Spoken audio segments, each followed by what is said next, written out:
Beştaşты көздөй кетип аткан жол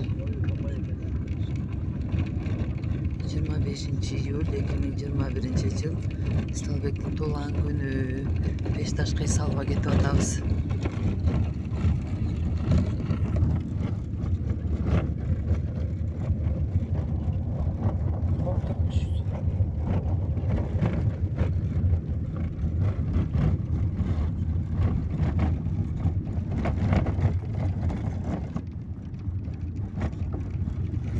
Hovuz eкен.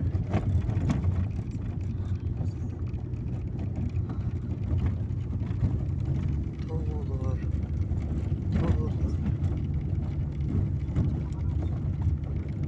Таластын жери кооз. Тоолор да, Токой да кооз.